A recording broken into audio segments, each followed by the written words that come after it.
Isil no longer controls cities across Iraq and Syria, but analysts warn the group and its ideology are far from defeated. Hello, I'm Anand Naidu, and this is The Heat.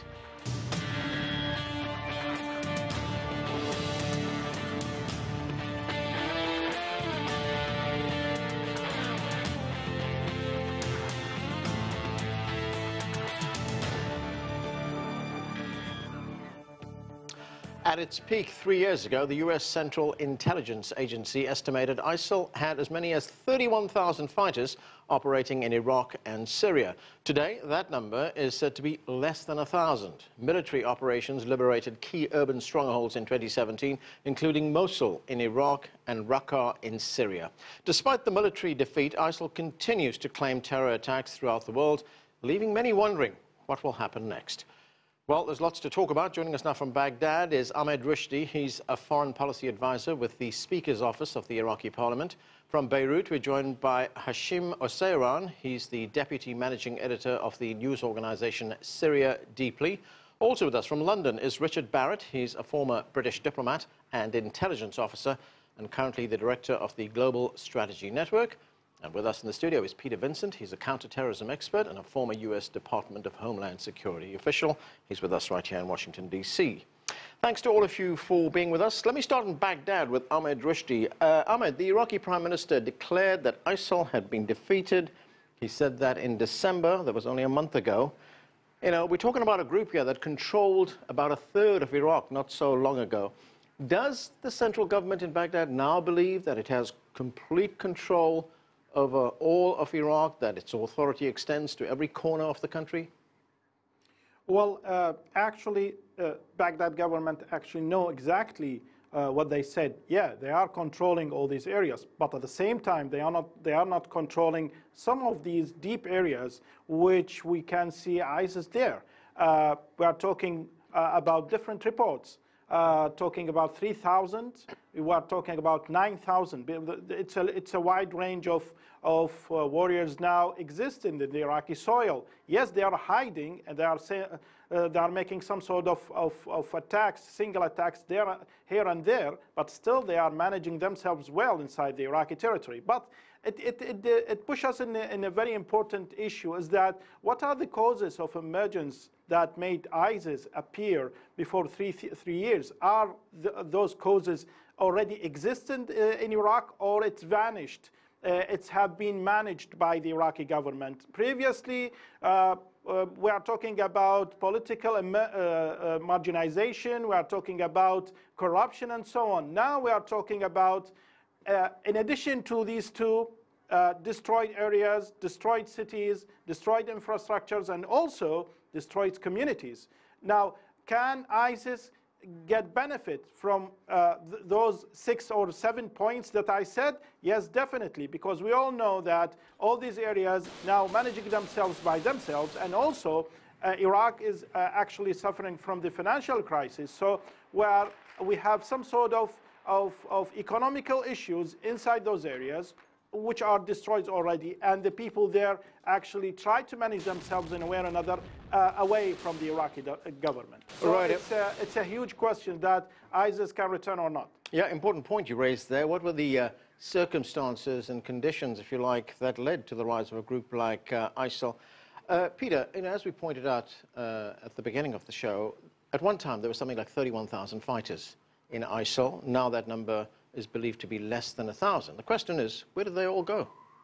We ought to, of course, be extraordinarily pleased with the efforts of the coalition that has gotten great victories on the battlefield in both Iraq and Syria, and have really pushed the vast majority of the ISIL fighters out of those particular countries. However, we ought to be very careful about not dancing on the tombstones of the caliphate's physical territory.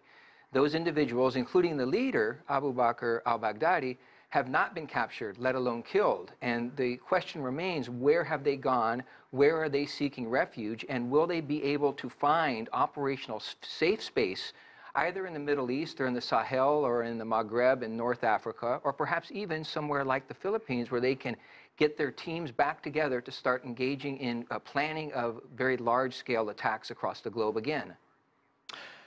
Hashem, what about ISIL's strength in Syria? The Russians declared that ISIL had been defeated. Is it now over? And who controls those territories that ISIL occupied before?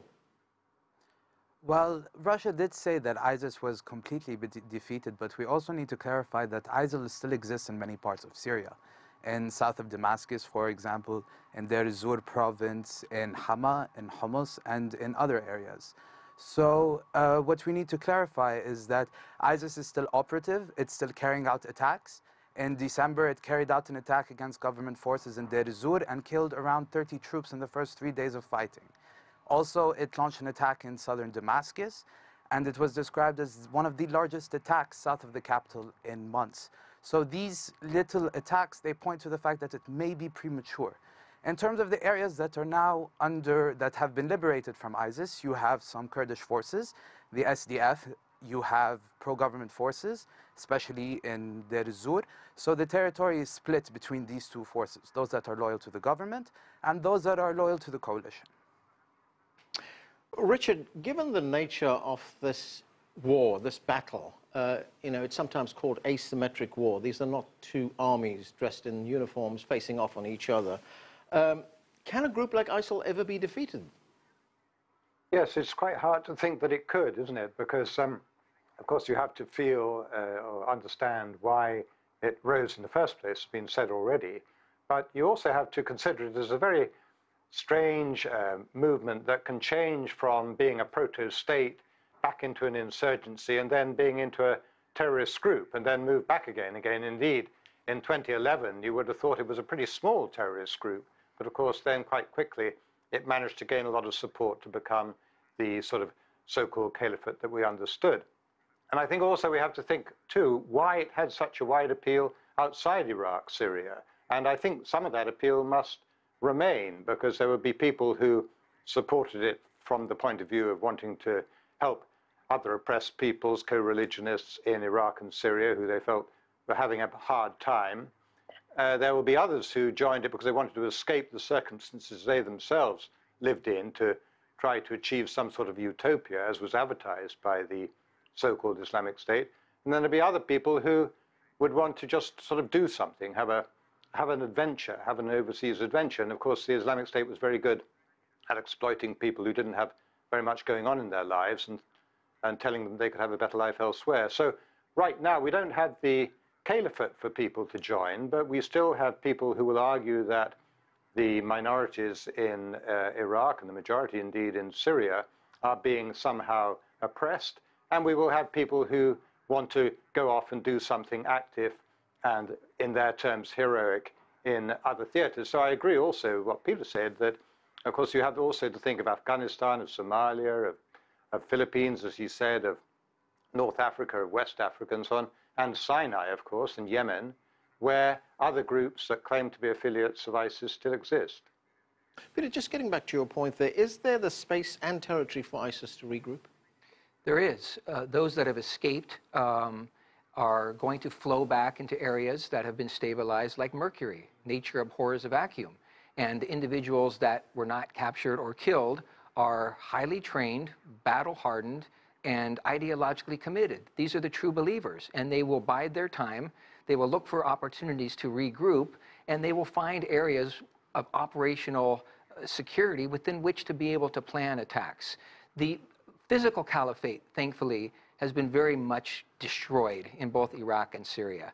But a so-called virtual caliphate, at least in the minds of its most virulent adherents, remains very much a dream, a sense of a cause worth fighting for many individuals. And that is the real challenge, how we go about addressing the root causes that allowed the so-called Islamic State to form, as has been said, as an underground insurgency, and then to actually develop a strong position vis-a-vis the holding of physical territory, and to address those issues immediately so that we don't fall back into the same sort of dynamic that created the Islamic State and other terrorist and extremist groups to begin with. Right, let me ask Ahmed Rushdi about that. He's in Baghdad right now. Ahmed, talking about the root causes of why a group like ISIL rises, there is one explanation that ISIL rose because it's basically a Sunni resistance against the Shia government in Baghdad, and that one way to counter that is to have more of a power-sharing government in Baghdad, to have more Sunnis involved in that government. Is that one of the reasons, and why is that not being done? Well, let's discuss the issue deeply. First of all, because there's some sort of a political marginalization at that time, at 2013, a huge demonstration happened in the Sunni area for the whole 1 year, which paved the way and make a suitable environment that Al-Qaeda at that time and ISIS also being inside those demonstrations, saying to the people, you will get nothing from peaceful demonstrations. You must fight the government. They are not giving you anything.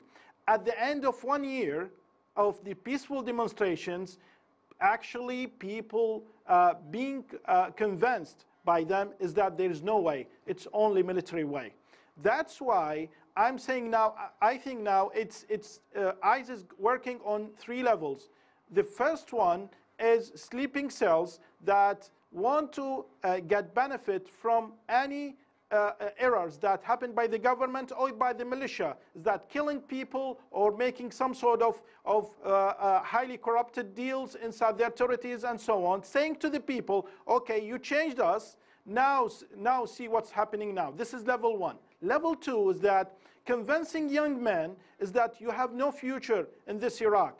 You have a very corrupted government, a very ethnic government. They are different from us. They are not giving you anything. You have no future. You have only one of 2 ways. Either you'll be a migrant or you will stay here and fight for your rights. Now the third level, as I said, it's not very scientific, but the third level will be the military one. Because at the end, all these areas suffering from poverty, diseases, and also there's no future. Right, those are very plausible reasons why there could be a group like ISIL rising in Iraq. Hashem, what about Syria? What were the reasons that ISIL rose in Syria, and have those reasons gone now that they've been defeated? Well, I would caution against overworking the sectarian frame and understanding it as a Sunni group against a Shiite group, because that we couldn't understand why, as a Sunni, you would join ISIS and not the Free Syrian Army, for example. So sectarianism is not an excellent way to look at it. I think an excellent way to look at it would be to look at issues of political marginalization, but also of economic marginalization.